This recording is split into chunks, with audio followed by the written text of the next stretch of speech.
जनता vibe news. तो चलिए शुरुआत करते हैं आज की बड़ी खबर से। कॉन्स्टिट्यूशन क्लब ऑफ इंडिया में इंद्रप्रस्थ विचार मंच के माध्यम से राष्ट्रहित में बड़ी सभा का हुआ आयोजन। भारत एक विश्व शक्ति के रूप में उभर रहा है, उसके लिए क्या आशाएं और क्या चुनौतियां हैं। माननीय प्रधानमंत्री नरेंद्र मोदी जी के संरक्षण में राष्ट्र का विश्व स्तरीय विकास हो रहा है। इस पर आगे की रणनीतियों के बारे में गहन विषय पर चर्चा करने हेतु सेमिनार में गणमान्य लोगों ने अपनी उपस्थिति जाहिर की, जिसमें मुख्य अतिथि के रूप में प्रोफेसर राज्यसभा सांसद राकेश सिन्हा, सुजीत कुमार बीजू, जनता दल के राज्यसभा सांसद अमोद कंठ, रिटायर्ड IPS अधिकारी गोपाल कृष्णा, बीजेपी के spokesperson Siyaram Singh, BJP IT cell Bihar अध्यक्ष अक्षय कपूर ने शिरकत करते हुए दीप प्रज्वलन उपरांत कार्यक्रम का शुभारंभ किया। इसके अलावा इंद्रप्रस्थ विचार मंच के फाउंडर, सदस्य व सुप्रीम कोर्ट अधिवक्ता PS Singh, Rajiv Srivastava IT company में सीनियर मैनेजमेंट के पद पर आसीन एवं RK सिंह, मैट्रिक्स CEO ने एक नए सकारात्मक कार्य की शुरुआत करने हेतु प्रेस कॉन्फ्रेंस के माध्यम से लोगों को जानकारी देते हुए बताया कि इंद्रप्रस्थ आगामी दौर तक आर्थिक, सामाजिक और राजनीतिक गतिविधियों पर ऐसे ही सेमिनार का आयोजन करता रहेगा और हमें पूरा विश्वास है कि राष्ट्र के सामने इंद्रप्रस्थ विचार मंच एक बहुत बड़े आयाम के रूप में उभर कर आएगा। अब आप जैसा राज्यसभा सांसद राकेश सिन्हा ने अपने संबोधन उपरांत समाज हित अग्रसरित भूमिका निभाने वाले चुनिंदा समाज सेवियों के सम्मान हेतु इंद्रप्रस्थ विचार मंच द्वारा पुरस्कृत करते हुए प्रमाण पत्र व मेमेंटो देकर नवाजा गया। बता दें कि सभागार में भारी तादाद में शामिल हुए लोगों में द्वारका सिटी के मुकेश सिन्हा, रोटरी क्लब के अध्यक्ष Arun Rungta, Kirari ward 38 BJP councillor Neelu Kumari, Nihal Vihar से समाजसेवी अनिल सिन्हा, अन्य समाज सेवियों में अभय सिन्हा, JP आंदोलन, रमेश तिवारी, समाज रक्षक संस्था की अध्यक्ष इंदू, कौटिल्य अपार्टमेंट RWA के ज्वाइंट सेक्रेटरी RK आर्या, अध्यक्ष शोभनाथ गौतम, अध्यक्ष Surendra Mishra, BJP legal cell के कपिल त्यागी ने अग्रसर तौर पर अपनी भागीदारी निभाई। इस सेमिनार को पूरी तरह से लोकसभा के लोगों ने शिरकत करते हुए अपना अहम रोल निभाया। इंद्रप्रस्थ विचार मंच के founder member PS Singh, Rajiv Srivastava IT company में सीनियर मैनेजमेंट पद के पद पर आसीन RK सिंह ने अपने संबोधन में बताया कि हमारे द्वारा स्थापित किया गया इंद्रप्रस्थ विचार मंच आगामी दौर में एक बड़े मंच के तौर पर विस्थापित होने जा रहा है, जिसमें आने वाले समय में राष्ट्रहित के तहत समाज उत्थान हेतु किए जाने वाले कार्यों की रूपरेखा तैयार करने हेतु देश में एक विशाल मंच के तौर पर जाना जाएगा। सभागार में उपस्थित जनों ने इंद्रप्रस्थ विचार मंच द्वारा दी गई सकारात्मक पहल का तहे दिल से शुक्रिया अदा करते हुए इसे राष्ट्र उत्थान हेतु अत्यंत काबिल तारीफ व सराहनीय योग्य बताया। संवाददाता मारी दास की रिपोर्ट। आज का जो कार्यक्रम इंद्रप्रस्थ विचार मंच द्वारा आयोजित किया गया, ये बड़ा महत्वपूर्ण है। जिस तरह से इंडिया का ग्लोबल लीडरशिप चैलेंजेस और प्रॉस्पेक्ट के बारे में जो चर्चा सब लोगों ने की, वो बड़ी महत्वपूर्ण है, क्योंकि आज भारत ही नहीं, विश्व ये इस बात को मान रहा है कि ग्लोबल लीडरशिप के लिए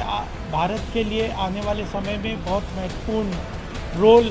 देखता है विश्व उसमें। लेकिन भारत के लोगों को चैलेंजेस और प्रॉस्पेक्ट दोनों के बारे में जानकारी अवश्य चाहिए। बड़े इनिशिएटिव प्रधानमंत्री मोदी जी ने लिए हैं इन पिछले 9 साल में। एक भ्रष्टाचार मुक्त एक अर्थव्यवस्था को खड़ा किया है और विश्व पटल पर भारत की इमेज को मजबूत करने का काम किया है। तो सारी देश के लोग उन चीज़ों को, चैलेंजेस और प्रॉस्पेक्ट को समझकर अगर आगे बढ़ेंगे तो जो हम चाहते हैं 2047 में जब भारत के स्वतंत्रता के 100 वर्ष होंगे,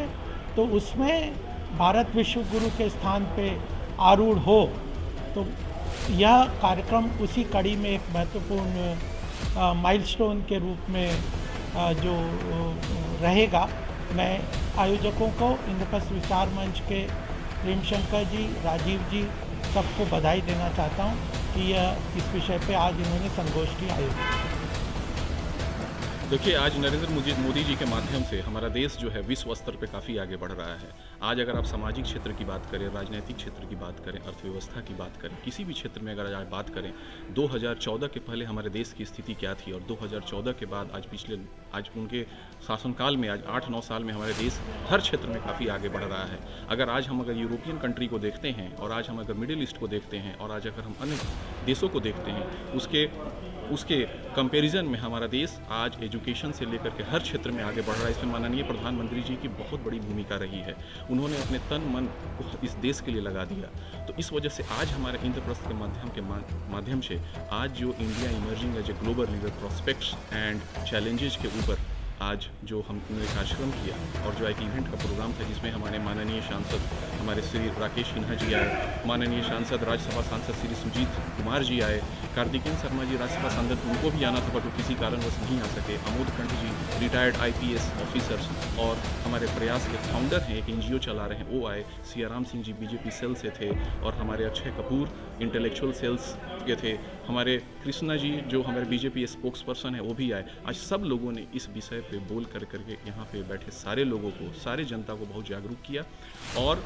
ये इंद्रप्रस्थ विचार मंच जो हमने PS सिंह और RK सिंह ने जो ये संस्था बनाई है, यह यही सोच करके बनाया है कि हर देश में चल रहे हर गतिविधि के विषय में हम लोग इसके बारे में चर्चा करते रहेंगे और दिल्ली और राष्ट्र के सारे इंटेलेक्चुअल क्लास को यहाँ बुला करके और उन लोगों को संबोधित करके जागरूक करेंगे ताकि हमारे देश का विस्तार और व्याख्यान जो है हर क्षेत्र में हो सके। सबके ऊपर एक ही चीज़ मैं कहूँगा कि India emerging as a global leader under the leadership of honourable prime minister Narendra Modi ji, उनका बहुत बड़ा योगदान है। उनका जो सहयोग सारे राष्ट्र को मिल रहा है, सारे देश को मिल रहा है, जिसकी वजह से हमारा देश आज बहुत आगे जा चुका है और देश के और विश्व में इसकी गिनती बहुत अच्छे देशों में हो रही है, जिसकी वजह से आज हम लोग बहुत ज़्यादा अपने आप को सुरक्षित भी अनुभव करते हैं। धन्यवाद। जय हिंद। देखिए, अभी जैसे G20 समिट चल रहा है और उसमें भारत देश ही अध्यक्षता कर रही है। G20 समिट का भारत देश में हो रहा है, तो इंद्रप्रस्थ विचार मंच अभी जो मुद्दा है इसको लेकर के कि भारत कैसे विश्व गुरु बने, क्योंकि पहले ऑलरेडी विश्व गुरु भारत रहा है, इसमें कोई दो मत वाली बात नहीं है। लेकिन अभी पीछे का जो समय कालखंड रहा वो बहुत ही ऐसा रहा जिसमें कि भारत देश को बैक फुट पे लाने के लिए बहुत सारी एजेंसियां, बहुत तरह के जो है सो विचार बीच में आए और लोगों ने इसको भारत को जो है सो ऐसा भारत का चेहरा विदेशों में प्रस्तुत किया कि भारत जो है सो सबसे ऐसा जगह है जहाँ कोई किसी भी मूलभूत सुविधाओं की भी कमी, बट ऐसा नहीं है। हमारा देश जो 140 करोड़ आबादी वाला देश है, तो भारत की जो धरोहर है, जो भारतवर्ष जो है, जो इतनी पुरानी सभ्यता और संस्कृति पूरे वर्ल्ड में, दुनिया में सबसे पुरानी सभ्यता और संस्कृति हमारे देश भारत की है। यहाँ पे हर कदम कदम पे धर्म स्थल और ऐसे सांस्कृतिक स्थल हैं जो अपने आप में जो है सो एक मैंने खोज का विषय है। चूँकि हम अपने सभ्यता और संस्कृति से हमें जानबूझ के दूर किया गया और हमें ऐसा विदेशों में दर्शाया गया कि नहीं, भारत में तो कुछ है नहीं, एक गरीब देश है। लेकिन ऐसा कुछ नहीं है। हम जैसे पहले ये सोने की चिड़िया इसको बोलते थे, अभी भी वही है, केवल जागरूकता की कमी थी, इसलिए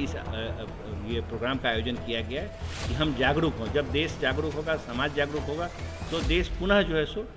विश्व गुरु बनेगा। अभी आपने देखा कि योगा के क्षेत्र में वर्ल्ड योगा डे जब हम मनाते हैं 21 जून को, जितने कंट्रीज हैं वर्ल्ड के 5-7 कंट्रीज को छोड़ करके पूरे दुनिया के सभी कंट्रीज ने इसका समर्थन किया और इसको जो है सो योगा डे 21 जून को पूरे वर्ल्ड मनाती है। तो योग के क्षेत्र में है, ध्यान के क्षेत्र में है, इंटेलेक्चुअल जो कैपेसिटी है इंडिया का, जो इंडिया के जो बच्चे हैं, इनके जो वर्ल्ड के कोने कोने में, पूरे विदेशों में हर जगह फैले हुए हैं। हर कंट्री में आज देख रहे हैं कि मैक्सिमम कंट्री में भारत के अध्यक्ष हैं, भारत देश से जो यहाँ के नागरिक हैं, वहाँ के पॉलिटिक्स में जुड़े हुए हैं, बड़े बड़े जो आपका जो बड़ी बड़ी संस्थाएं हैं वर्ल्ड की, उसके अध्यक्ष हैं। तो ये सब कुछ हमारे देश में है। एक सही रास्ता दिखाने की ज़रूरत थी, जो कि अब समय आ गया है। जो पिछले 9 साल से जो भारत देश की जो सरकार है और ख़ास करके प्राइम मिनिस्टर माननीय श्री नरेंद्र मोदी जी इस पे काम कर रहे हैं और जल्द ही हम दोबारा अपनी खोई हुई गरिमा को प्राप्त